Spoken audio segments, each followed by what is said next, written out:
Ayan, magandang araw sa inyong lahat class and today i-discuss ko yung chapter 10 which is organizational communication. Okay, so ano nga ba yung organizational communication? According to your study mats, para maging effective employee, manager, client, or consultant, it is essential to communicate effectively with others. So, kung meron kang mga ideas, knowledge, or opinions, it is useless unless you can communicate those concepts to others. To further explain what is organizational communication, in the world of industrial organizational psychology, madalas nagfo-focus tayo sa sorry for the ingay. Wait lang. Ayan. So, madalas tayo nagfo-focus sa human capital. So, when we say human capital, ito yung skills and knowledge of people or knowledge natin na ano yung ibibring natin to the table. And in business setting, ang communication, it is the bridge between kung ano yung nasa isip mo or nasa utak mo and yung actual results na nakikita ng kumpanya. So, kung wala yung bridge na yon, yung expertise mo, nakatrap siya and it holds zero value for the organization. We have four types of communication: the upward, downward, business, and informal.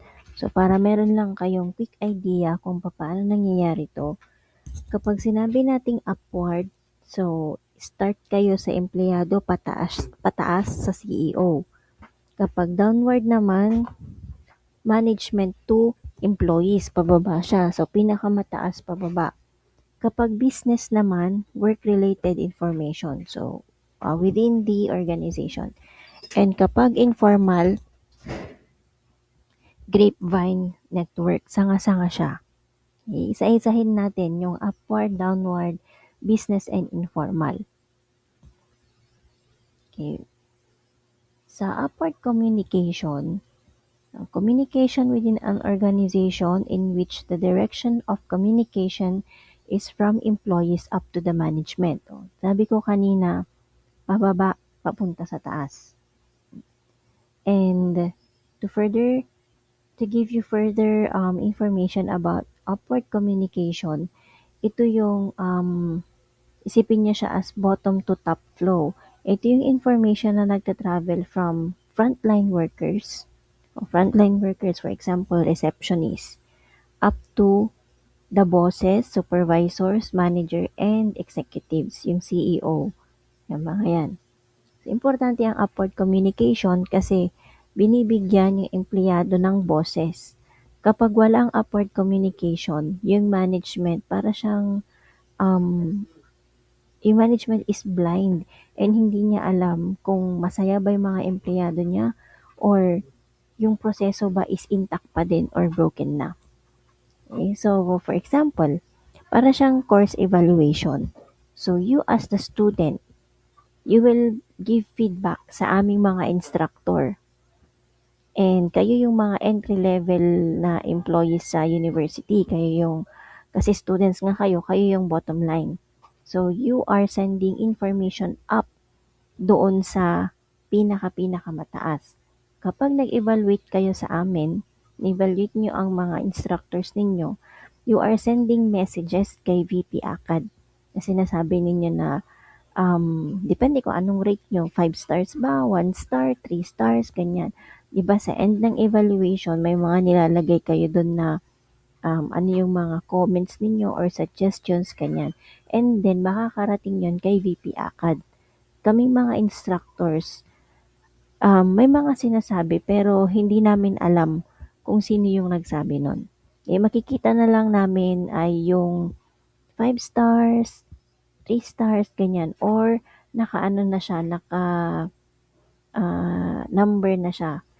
Yung overall rating is 4.5, 4.7, ganun na lang namin siya nakikita. Okay. Next, we have yung serial communication. Silipin ko lang yung study maps niya. Ayan, serial communication.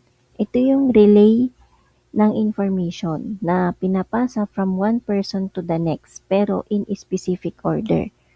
So, serial, sunod-sunod.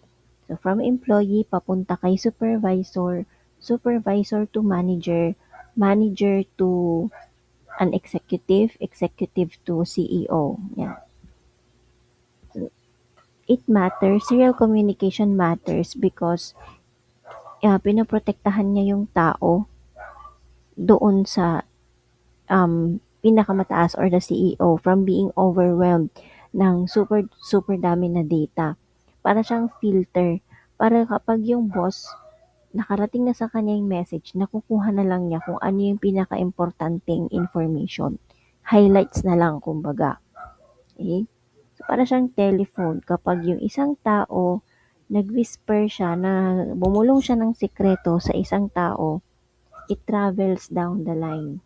So, minsan may bawas, minsan may dagdag, and then by the time it reaches yung last person or yung CEO, yung message mas maikli na lang or pwede ding totally different. Yun lang yung medyo hindi maganda pag serial communication kasi may dagdag, may bawas. Okay?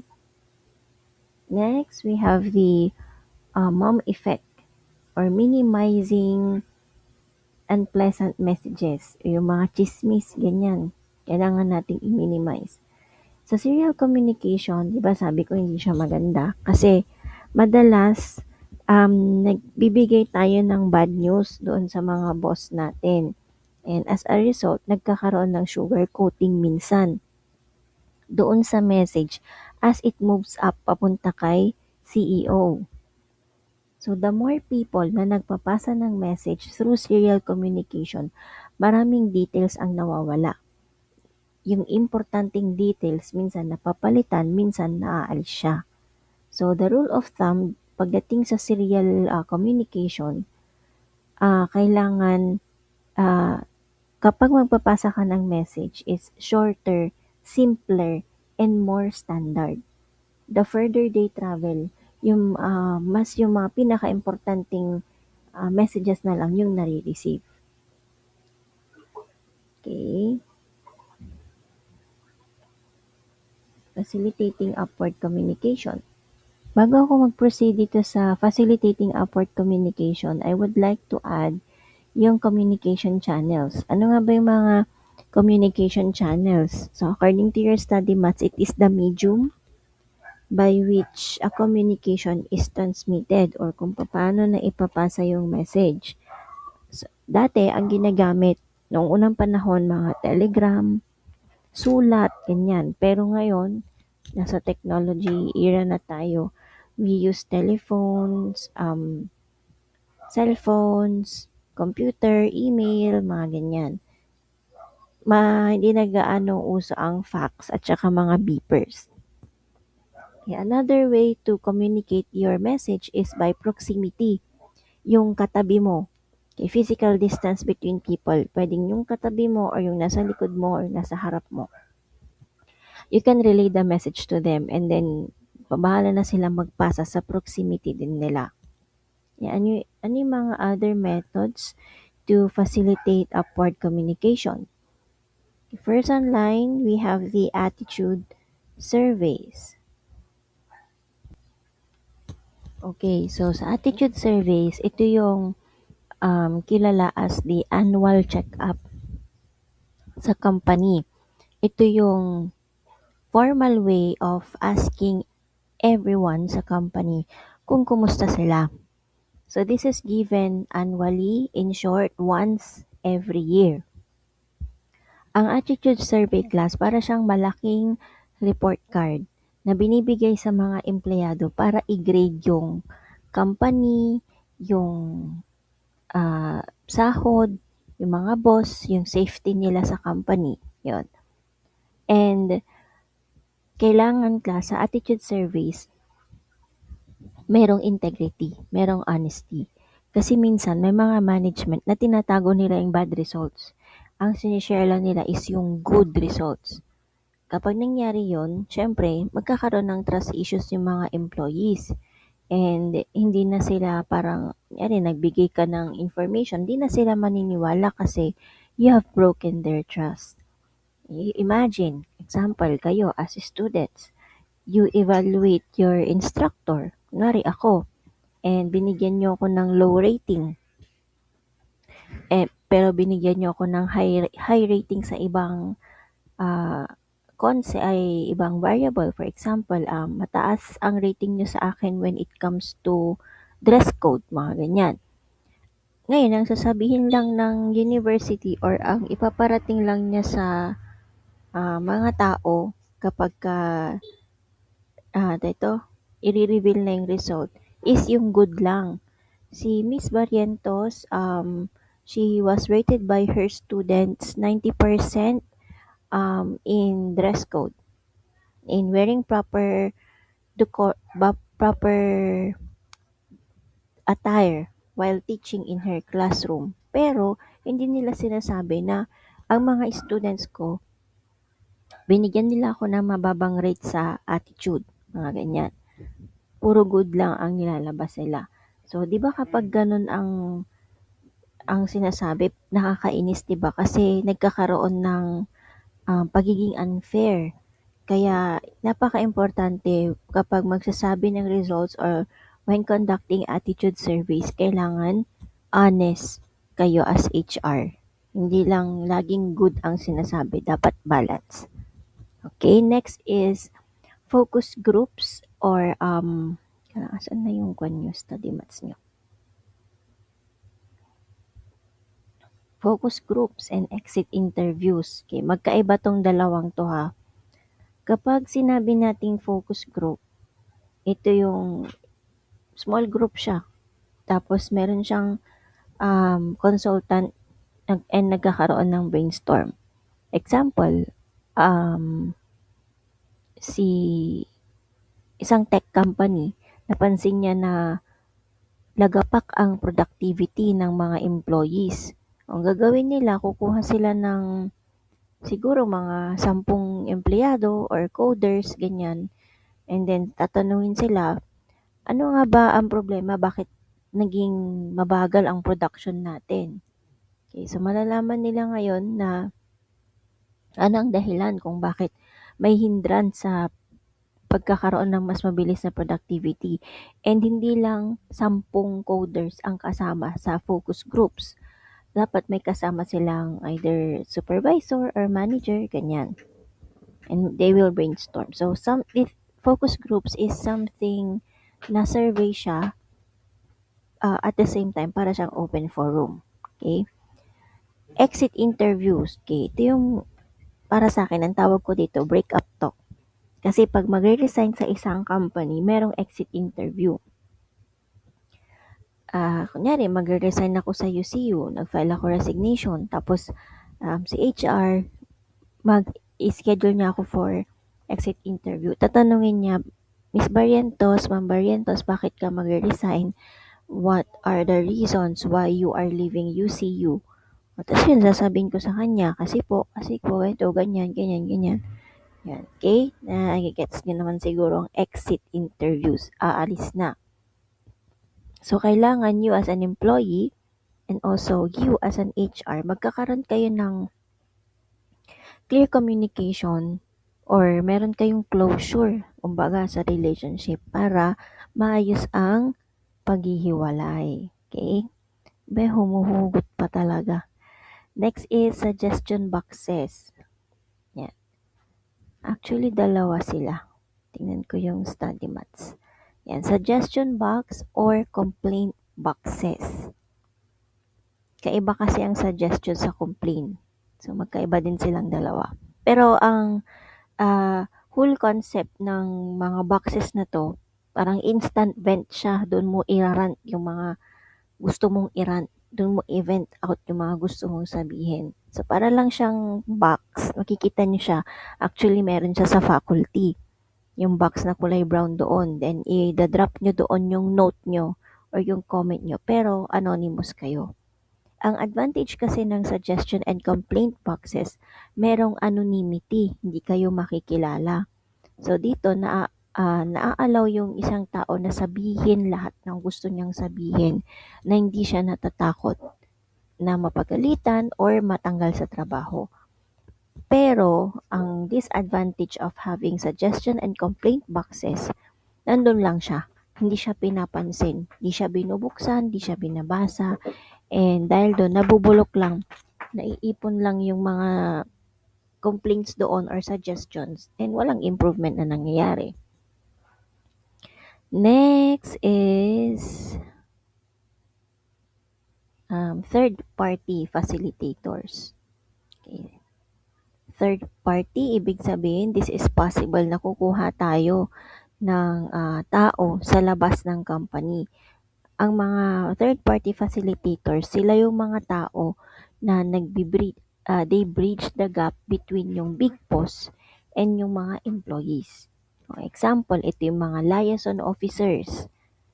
Ito yung employee or person na ang trabaho niya is kausapin yung both sides and keep everyone in the loop. Kunwari, ang usapin lang is nagnakaw. Ang usapin lang, nagnakaw. Hindi mo pwedeng ipasok sa usapan yung hindi niya ako pinayagan mag-leave, pinag-overtime niya ako ng walang bayad, hindi ganon. Kung ang topic lang is pagnanakaw, yun lang. Next is ombudsperson. So, ombudsperson, this is the neutral referee. Nasa gitna lang siya. Wala siyang papanigan. Hindi sila nagtatrabaho for the boss or the employees. Ang gagawin nila is solution. So, sa law, ang mga ombudsperson sa company, they are the mediators. Wala silang kinakampihan. They will check yung both sides para mag-come up sa isang solution. Union steward naman, ito yung defense attorney. So, unlike the ombudsperson, ang steward, hindi siya neutral. 100% nasa side siya ng empleyado. Kakampihan niyang empleyado kasi yun siya. Yun, parang samahan siya ng parang party list kumbaga sa politics. Mas in favor siya sa mga tao, sa mamamayan, kaysa sa politics. Okay? Ganon ang union steward. So, focus groups, just a quick summary, focus groups, it gives you the why. Why, bakit ganito ang nangyari? Ganon. What happened? Kapag boxes naman, yung suggestion and complaint boxes, binibigyan kayo ng solution or ng way kung paano nyo i-vent out yung mga saloobin ninyo. So, right now, gawin mo na right now. Mag-complain ka na, mag-suggest ka para mapansin at ma-improve ang trabaho. And facilitators, the ombudsperson, the liaison officer, and the union steward, it gives you the person to talk to. Okay, naintindihan nyo naman siguro. Okay, dito na tayo kay downward communication. Okay, kung si upward communication, siya yung boses ng mga empleyado. Downward communication, ito yung voice of the organization. Ito yung paano yung leadership nagkakaroon siya ng boses. Paano niya sinasabi yung mga rules. And paano niya paano niya tinitignan paano magi-stay yung company na tuloy-tuloy ang operations. So, itong downward communication, yung information is flowing from the bosses down to the employees or the workers. Importante ang downward communication kasi nagbibigay tayo ng mapa, nagbibigay tayo ng mga rules. Kapag wala ang downward communication, ang mga empleyado, hindi nila alam kung ano ang mga trabaho nila, paano sila babayaran, and ano ang ini-stand or ano ang goal ng company. And we have different kinds of downward communication. Actually, apat siya. Bulletin boards. So, in simplest terms, bulletin boards, public space yan for informal informations like for your information, ganyan, na hindi naman necessarily nakaka-impact sa araw-araw na gawain natin. Pero, somehow, kailangan mo siyang malaman. Kasi ang bulletin board, nandyan lang naman yan sa pader. Parang yun dun sa forest, di ba may mga bulletin board doon sa dulo. Yung may mga salamin.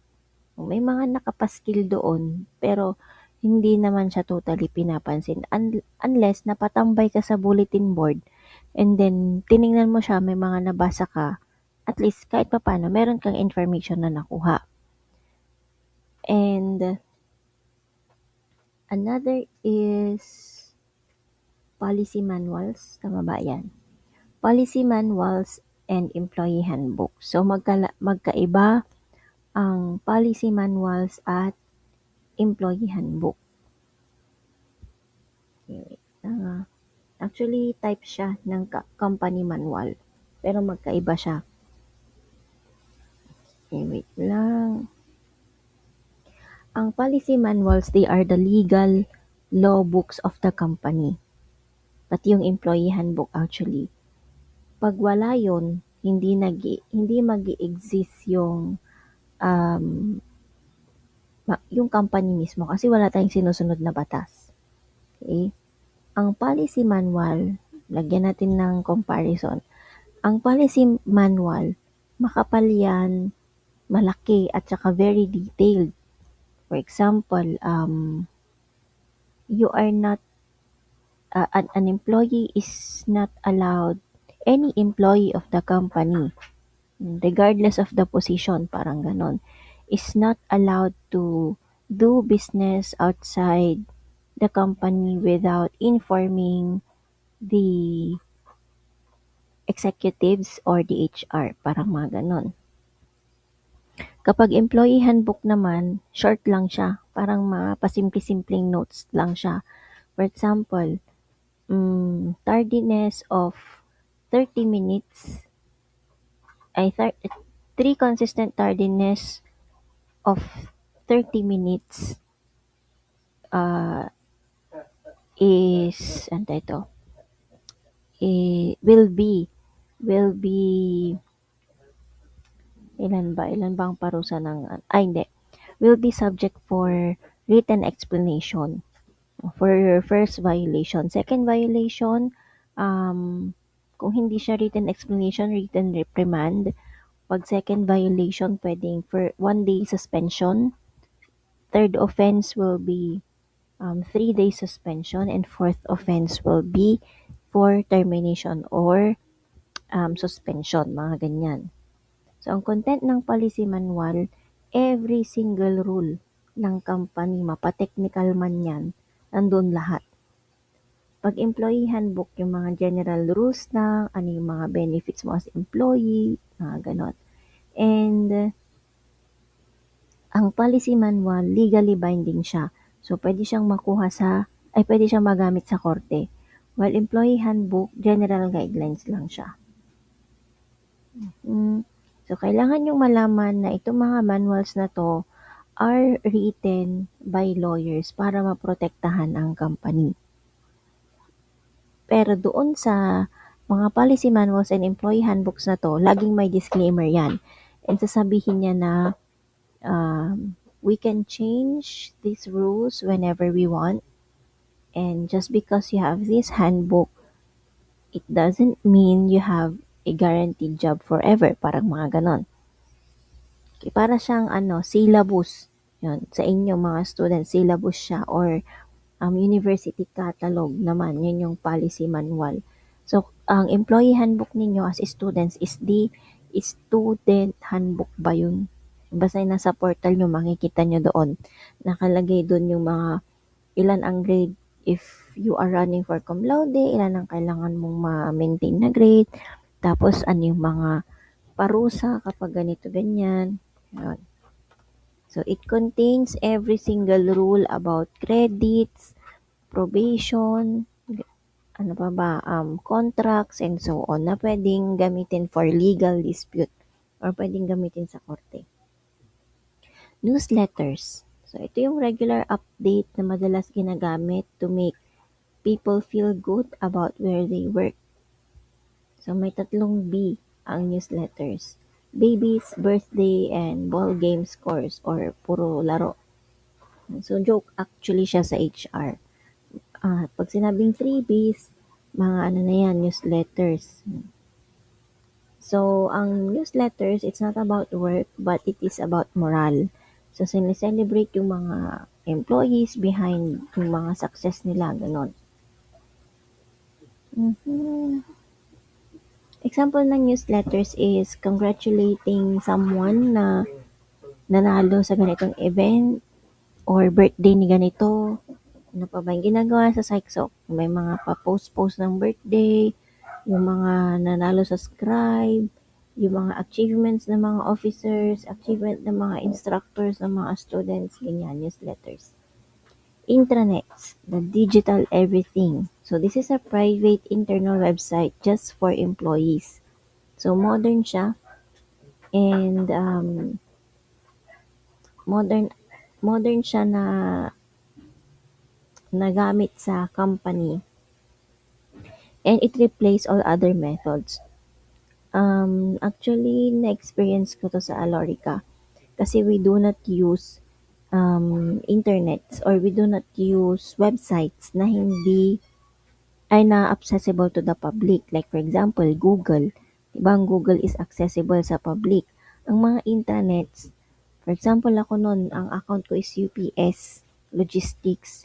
Once na pumasok na ako sa production area, doon na, naka-automatic magpa-pop up na yung website na hindi ko siya maa-access sa labas or dito sa sarili kong laptop.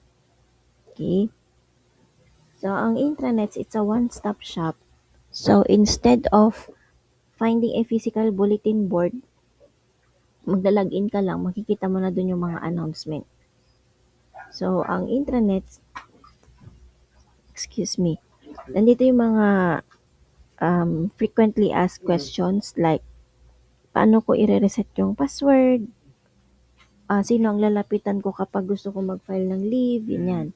And ano yung mga benefits? Like for example, ano yung mga insurance nakalagay doon, makikita doon. And also yung mga available online courses or mga uh, internal hirings, mga ganun. Also yung mga forms, paano ka magre-request ng mga leave, ganyan. Mhm. So, i-connect niyo yung intranet parang sa internet ng UCU na hindi siya maa-access ng ibang tao sa labas kasi kailangan mo mag-generate ng password sa portal. Hmm, wait lang. Okay, so let's continue. In-explain ko na to, intranets, yan, kanina. Let's proceed with business communication methods. Okay, wait lang. Okay. So when we say business communication, um, ito yung parang it is how the information travels between sa mga empleyado, sa mga boss, and kahit sa mga customers and clients. Kapag yung communication nag-stop, of course, yung business din namamatay. And we have different kinds of or types of business communication. First, we have the memos. Tama ba? Ayan, memos. Tama. So, sa memos, ito yung mga official announcement sa company. Short siya, but formal document na ginagamit to send the same detailed information sa lahat ng tao all at once. So, for example, di ba, pag walang pasok, magagawa si UCU ng memo. I-inform ang lahat hanggang students. So, yun yung example. It is the official announcement.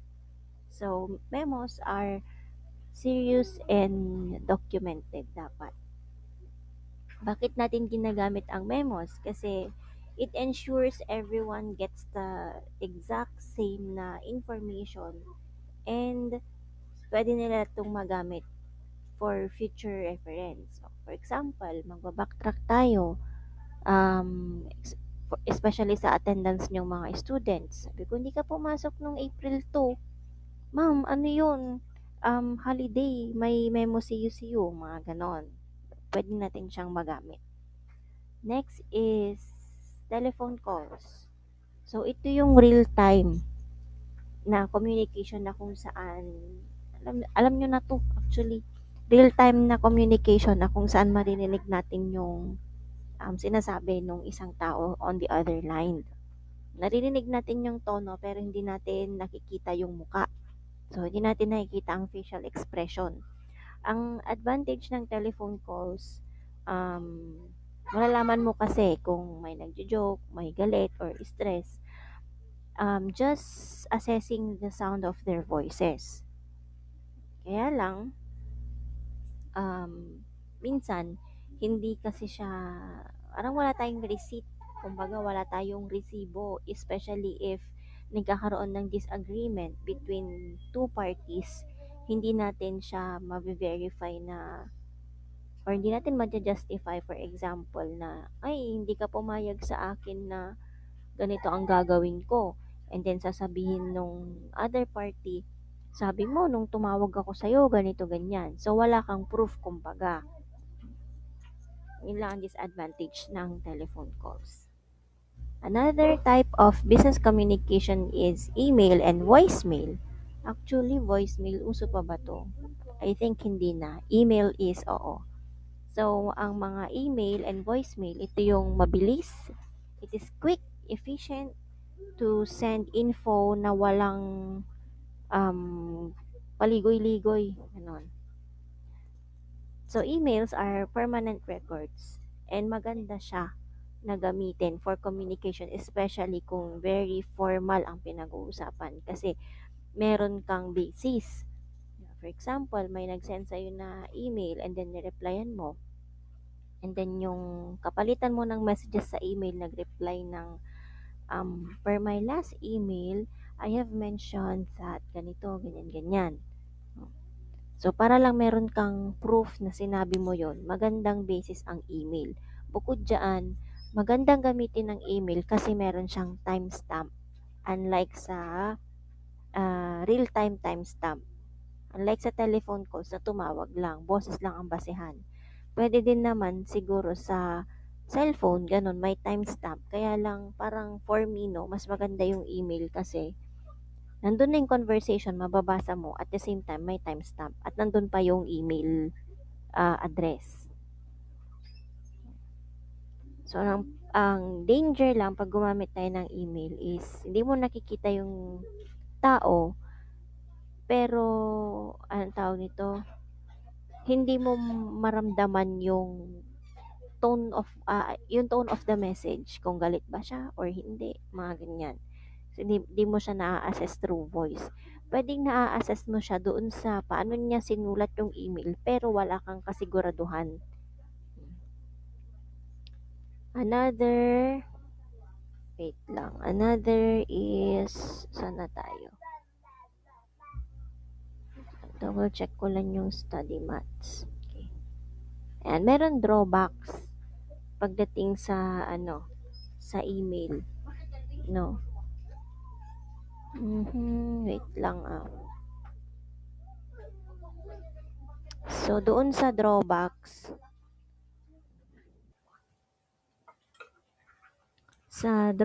ng paggamit nga ng email and voicemail, especially emails, no. Yun nga, merong mga misinterpretations kasi hindi nga kasi natin naririnig. And also, hindi na po proofread yung mga messages minsan. Parang nakita lang and then di na inintindi, mga ganon. Another form of business communication is business meetings. And ito yung isa sa mga common.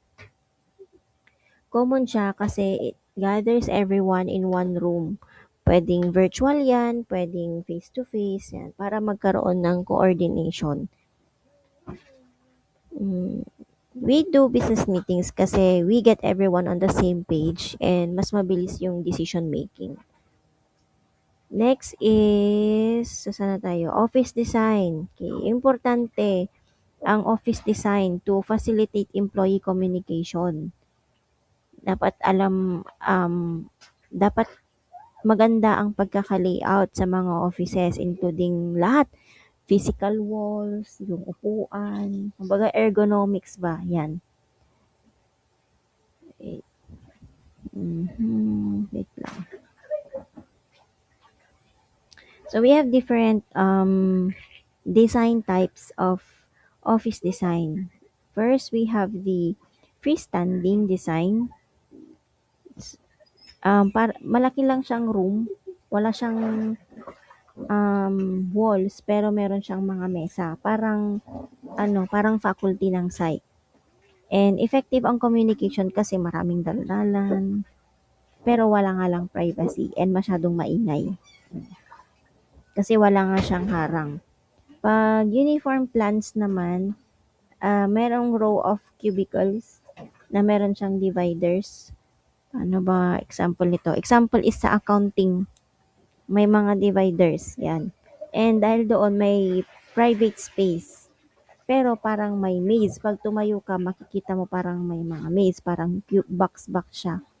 Pag freeform naman, mixture siya ng mga open desk, may mga upuan, ganyan. Flexible siya. Pwede kang pumunta kahit saan mo gusto based doon sa task na gagawin mo.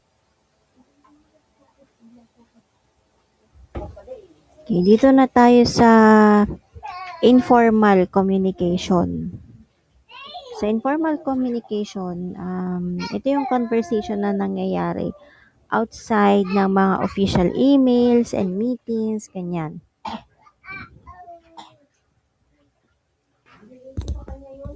Ayan, lipat tayo. Lumipat ako ng pwesto kasi maingay si Caleb. Ayan. And, ayun nga, going back, informal communication, ito yung conversation na nangyayari outside ng mga official emails and meetings. Ang mga managers minsan, pinipigilan nila yung informal communication kasi ang tawag nito, minsan yung culture ng company, ang tawag nito, means they try to stop it kasi yung grapevine na i-discuss ko mamaya, which is the vital part ng company's culture, may mga kailangan siyang i-fulfill. Yun. And minsan, medyo may hindi magandang effect na nangyayari. Okay? So, let's go with the grapevine. Ayan. So, doon sa grapevine, ano ba yung study match nyo? Okay, sa grapevine, gaya ng sinabi ko kanina, vital part siya ng kultura ng kumpanya kasi nga meron siyang tatlong needs na kailangan i-fulfill. Yung information, yung power, and entertainment. Sa information, we find out what is really happening. Sa power, kailangan you are informed. Alam mo. And sa entertainment, syempre, kailangan hindi boring ang office palagi. So, merong pattern ang grapevine. 4 siya actually. Una, we have the single strand grapevine. Yung information, it travels straight line lang from one person to the next. Single, one line. Single strand grapevine. So, si person A, sasabihin niya kay person B, tapos si person B, sabi niya kay C, and so on. Ang hindi lang maganda sa single strand grapevine, kung ang isang employee doon sa chain ng single strand, hindi niya, parang pinagdesisyonan niya na wag nang i-share yung message na mamatay, nag-i-stop. Next is gossip grapevine. Yung isang tao, sasabihin niya sa specific group yung message. Kunwari, ako, kayo yung specific group, isang block, sasabihin ko sa inyo yung news. Ngayon, kayo, isi-share nyo na information outside the classroom. For example, sabi ko, okay class, wala tayong, sa Wednesday, half day lang tayo. Okay, i-spread nyo na yan. Okay, gano'n yung gossip grapevine. Magkakaroon na siya ng parang sanga. So, meron lang isang hub or chismis, no? And then, i-share niya yung information doon sa selected group, which is kayo na black. Ang ano, ang advantage ng gossip grapevine, exclusive kasi siya. Ikaw lang or isang grupo lang ang pinagsabihan. Pero kung hindi ka kasama sa grupo na yon, hindi mo maririnig yung balita. Probability grapevine. Yung information, nasi-share lang siya randomly sa kahit kanino na makita lang niya. For example, ako, si nakita ko si COO. Sa kanya ko lang i-share kasi siya lang yung nakasalubong ko. Walang specific target. Kung sino lang yung dumaan, dun mo lang i-share yung balita. Kunyari, nakita ko si VP Akad. Ay, good morning po, Doc. Ganito po, ganyan, ganyan. Mga ganon. Kasi nga, napadaan lang siya. And sa probability grapevine, it is completely accidental. Some people hear it, some don't hear it. Sa cluster grapevine naman, ang isang tao, sasabihin niya sa iilang tao lang, and yung mga tao na yun, ikakalat. Parang kunwari, may pattern kasi siya. And nagta-travel siya in clusters or in branches. Ito na yung viral. Kunwari, may nasagap kang chismis, sinabi sa'yo ng isa. Tapos nasabi sa isang grupo, and then itong grupo na 'to na kunyari magkakaiba ang courses, tsinismis na ng tsinismis. Okay, cluster grapevine. So para siyang social media sharing. Nag-post ka ng isa, and then na-share ng tatlong friends mo, and then yung friends of friends nila shinare din siya. Within an hour, yung buong school nabasa na, parang gano'n. So according to research, 80% ng information sa grapevine is actually accurate. Pero yung 20% parang juicy part lang siya para ma-distort. And hindi mo mapipigilan or hindi mo mapapatay ang grapevine. Kasi yung mga empleyado, hindi sila nakakakuha ng enough information doon sa downward communication or yung official facts. So na yung silence nila as employee dahil takot nga silang magsalita, takot silang matanggal sa trabaho, ginagawa na lang nila or dinadaan nila through informal communication. To stop the rumors, kailangan you as the HR, you will provide yung totoo sa mas mabilis na paraan as possible para maiwasan ang chismis. Example niyan, merong announcement. Sabi sa announcement, um, you are working sa isang company.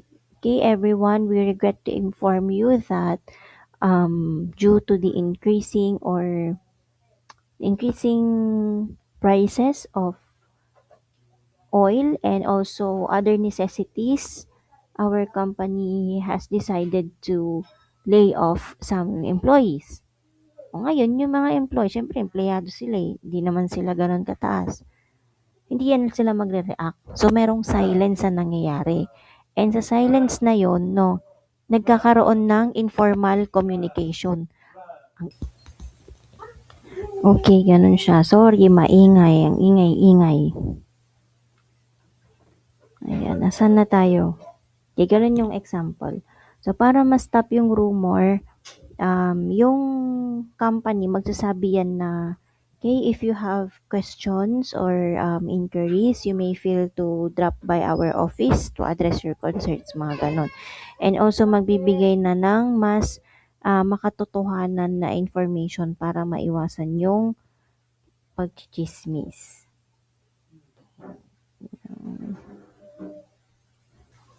Habang nangyayari yung yung grapevine, ang mga empleyado pwedeng isa sila sa mga klase ng employee na 'to. Una, sila yung nag-i-isolate or they are the outsider in simplest terms.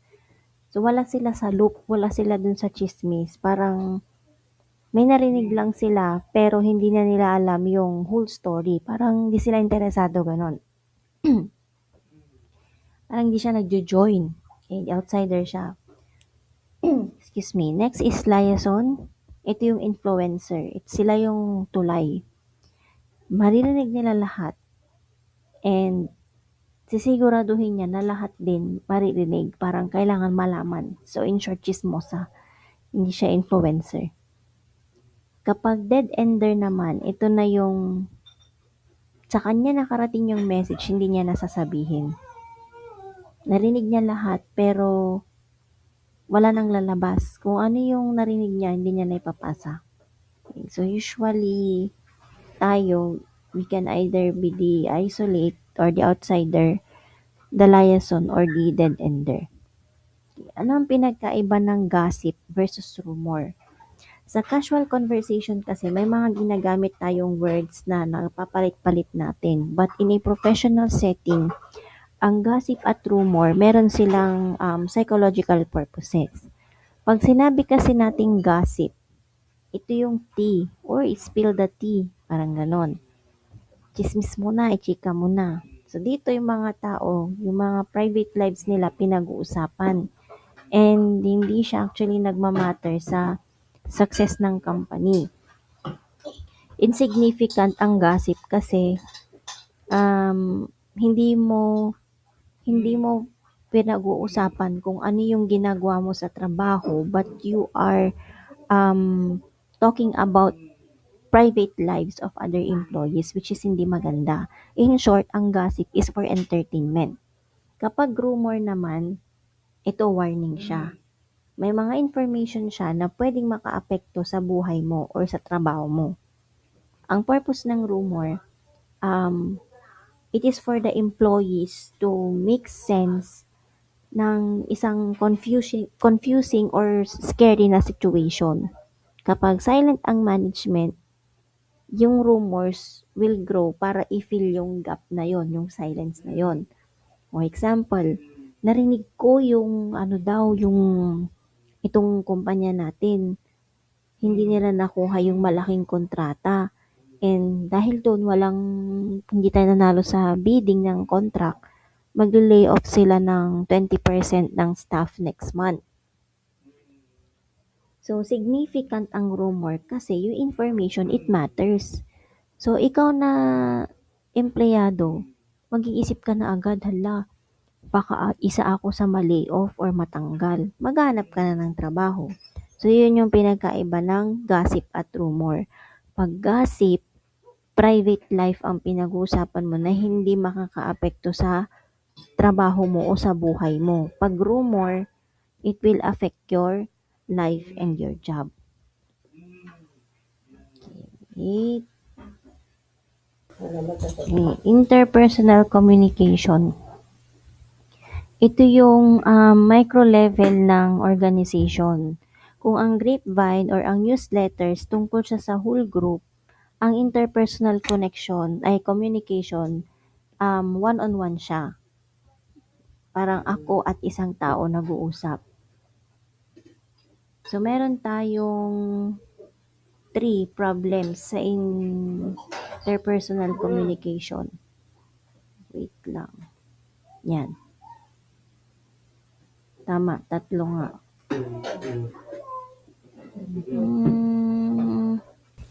Una, meron tayo yung intended versus sent message. Yun yung problem number 1. So, dito, ito yung internal translation error na kung saan nangyayari yung problema bago pa before the message even leaves the sender. May problema na before pa maipasa yung message. Ito yung gap between sa idea mo and yung words na pwedeng lumabas sa bunganga mo. Parang brain to mouth gap. Yun. Hindi mo pa siya nasasabi, pero may problema na sa'yo. Okay. Alam mo yung ibig sabihin, pero hindi mo alam kung paano mo siya sasabihin. Or paano mo i-explain. So, kung ang sender's encoding is broken, yung process ng turning off thoughts into words, nagkaroon ka na ng problema doon sa'yo, sa isip mo, yung receiver wala siyang chance para intindihin yung original idea. Para kang you are trying to send a clear picture, pero 'pag dumating sa receiver, blurry siya. Ang labo mo namang kausap, parang mga gano'n. And merong three solutions lang. Okay, so yung unang solution is thinking, asan na yun? Kalimutan ko tuloy. Thinking about what you want to communicate. In short, you have to think first. Ah, Huwag kang magsasalita hangga't hindi mo nagigets yung point mo. Hindi mo naki-clear sa isip mo what exactly is your point para ma-relay mo yung message na yon. So madalas ang mga managers, nagkakaroon sila ng rambulan kasi they are trying to figure out yung opinion nila habang nagsasalita sila and nagkakaroon ng confusion sa employees. So dapat ah kung meron kang thought in mind, kailangan sa isip mo pa lang, na-construct mo na siya paano mo sasabihin para mas mabilis intindihin. Hindi yung pagsasabayin mo yung nagsasalita ka and then nag-iisip ka pa lang ng concept. Okay? Next is practicing or dry run, kumbaga. Don't let the first time you say the words be the time they actually matter. Example, hindi ka pupunta sa isang job interview without practicing yung tell me about yourself. Hindi mo siya pinapractice sa salamin. Bakit? Kasi yung mirror, hindi ka niyan i-judge kapag ka bumagsak ka or nabulol ka. Pero yung recruiter, i-judge ka niyan. So, dapat, bago ka sumabak sa interview, kinakausap mo na yung sarili mo sa salamin para ma-practice mo yung verbal skills mo, communication skills, and kung saan ka pwedeng magkamali. Learning skills, another solution. Sa communication, ito yung technical skill natin, yung pakikipag-communicate. Kailangan mapag-aralan mo or matutunan mo yung mga rules ng iba't ibang channels. For example, paano ka magsusulat ng email, paano ka mag-speech, paano ka mag-send ng message, paano mo isusulat ang message. So, para siyang you are learning a new language.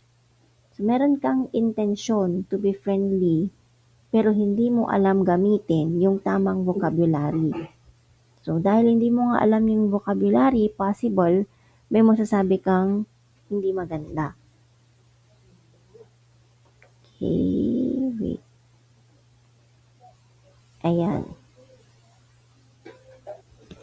So, kailangan, para ma-practice ang communication skills mo, ako kasi ginagawa ko pag ganyan communication skills, kinakausap ko talaga yung sarili ko sa salamin. Or, ire-record ko yung boses ko kahit cringy siya, tapos papakinggan. Kung meron akong hindi nagustuhan, ulitin ko siya. Or, sulat ko siya, tapos i-revise ko din, sasabihin ko siya ulit. Pwede ka rin mag-take ng mga communications skills, ganyan, manood ka ng mga YouTube videos, para mas matuto ka, ma-enhance yung communication skills. Okay, next problem. Message sent versus message received. So, ito yung signal, ang na-meet niya, the signal meets the static.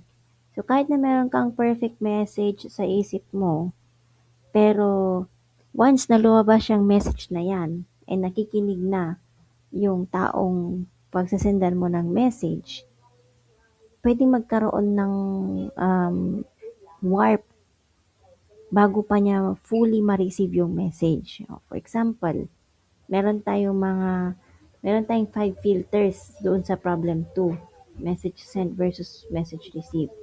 Una, yung actual words. Pasensya na kayo, maingay dito sa amin. Okay. Wait, nasan na yung study mats niya? Ayan.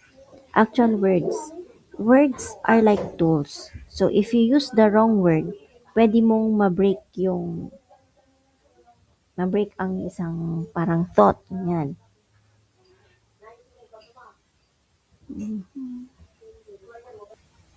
Yan. So, tayo, kailangan 'pag magsasalita tayo, always on point. Hindi yung ang dami-dami pang pasikot-sikot, straight to the point palagi. Para hindi siya vague or unclear. Laging maliwanag yung mga sinasabi natin. Ang mga vague words kasi 'no, mga unclear words, it will cause anxiety. And 'pag concrete naman or clear ang mga sinasabi natin, it may cause action. Meron na siyang, clear message kumbaga. Another, solution is communication channel. Kung paano mo ise-send yung message, nababago yung actual na message. Example, sinasabi mo lang happy birthday, pero yung happy birthday, it feels cold. Happy birthday, parang ganon. So parang sinasabi mo na na-layoff ka na-layoff ang isang empleyado sa company, pero tina-transfer mo siya or sinasabi mo siya in a happy way, which is hindi naman dapat ganon. Kasi nga matatanggal, tas masaya ka pa, di ba? So yung weight ng message must match the weight of the channel. Kung nagtatanggal ng empleyado, dapat alam mo din yung weight ng emotion, kumbaga. Next, noise. So, anything that distracts the receiver from the message. O, parang dito sa amin, noise. Kaya nadidistract ako, medyo nai-stutter ako kasi nawawala yung concentration ko. Yan.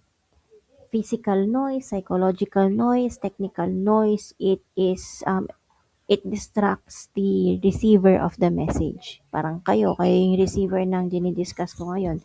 Kung may marinig kayong noise, parang mas nakukuha yung attention ninyo doon sa background noise ko kaysa sa sinasabi ko. Mhm. Non-verbal cues, yung mga hidden messages. Non-verbal, hindi siya sinasabi. It's not what you say, it's how you look when you say it. We have different kinds of non-verbal cues, body language or kinesthetics. Kapag ka ano tawag nito, nakakunot ang noo, ang ibig sabihin, pwede bang galit, pwede bang naiinis, or pwedeng hindi lang natin naintindihan yung message. Okay?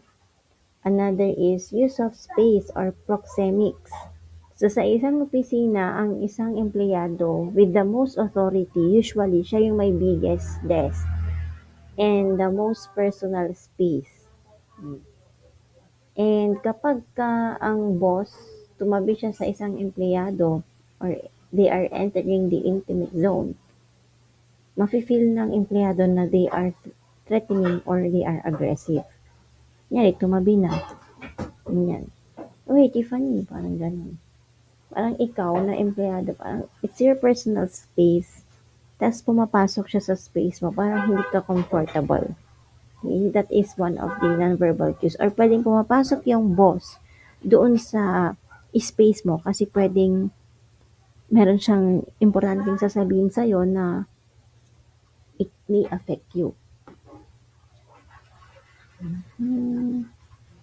Next, paralanguage. Paralanguage, ito yung tone, pitch, and yung speed kung papaano ka magsasalita. Ito lang. Saglit lang. Saan ba pumapasok yung paralanguage? Pumapasok ang paralanguage sa non-verbal cues. Ayun.